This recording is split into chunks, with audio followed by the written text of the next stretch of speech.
everyone, it's Maria from Sometimes Foodie and Poison Antidote, and I'm back with kind of a follow-up video. A few years ago I made a film talking about getting temporary tattoos made that I would sell on Artist Alley and on Etsy. And this is a follow-up to that. So I had the temporary tattoos for a couple years, and I wanted to kind of explain why I don't plan on using them anymore and why I don't think they're that great of a product to really spend your money on. I thought they were an interesting item because it's pretty cool to have temporary tattoos you can wear on your body, especially for cosplay purposes. You could easily put on different expressions or different markings like stars or moons, or in my thumbnail I actually had the black moon on my forehead. And that ended up being the most prominent tattoo of the set, so needless to say they did not sell very well, first of all. So I still had a lot left over. This was how I packaged them. I packaged them in clear plastic with a backer card, which also had instructions on how to use the tattoos and put them on, which is just like any other temporary tattoo really. You cut it out, put it on the body where you want it, and then put a damp towel on the back until the paper slips off. So there was no real difference between these and the temporary tattoos that you would get at, say, like a dollar store or Five Below or anything that like party supplies are sold. So I got several of these made. I did sell a few in Artist Alley, didn't really sell any online. And what I found is the product doesn't have a very great shelf life. So first of all, I covered this in my video when I originally bought them. They're very transparent, so they're not a very opaque ink. So when they go on different skin tones, anyone who's not really pale, the color payoff is just minimal. It's really sad, to be honest. Anything white will not show up white.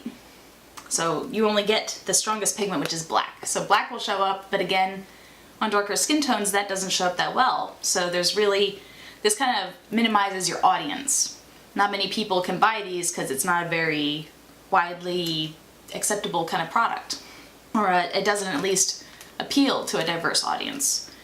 So I bought them, sold a couple, and then the problem I have now is the stock that I had is no longer good. So these have a very short shelf life. I would say maybe 2 years max. So these are the sheets. They look great. Nice and vibrant colors, plastic cover. But after 2 years, the plastic front piece has melded with the design. So what you kind of have is a transparency film, or it just rips off the white paper. So here's the white plastic. It just shreds into nothingness. So you kind of just lose all that product. It's not good anymore. This doesn't make temporary tattoos anymore. Even if I can get the plastic off it, this imagery is fused to the plastic. So they don't come off and they can't be temporary tattoos. If you want to try to do things with transfers or transparencies, then that could be something interesting to try to salvage these with, but it's not worth the expense of creating the product at all, really. I don't think that this is a great product. I think that having temporary tattoos made of your designs is really interesting, and it's a fun concept. That's how it won me over in the first place. I thought it was a very fun concept, especially since you could have the Sailor Senshi symbols or moons, like the Black Moon family or the classic Golden Crescent. You could easily put them on your head for cosplay purposes instead of having to draw them on and deal with that kind of messiness throughout the day. But I don't think the technology is quite there yet. You can do flashing tattoos, which are more expensive. They only come in a metal finish, so it's gold, silver, or sometimes they have like a rose gold or a copper finish. There's several producers that make those, and I think that if you really want to offer tattoos to your customers, I think that's the way to go. I think the flashing tattoos are much more versatile. They show up on all skin types because it's a metallic versus a colored pigment trying to show up. And they just have more of a flashiness to them in general. I mean, they're called flash tattoos for a reason.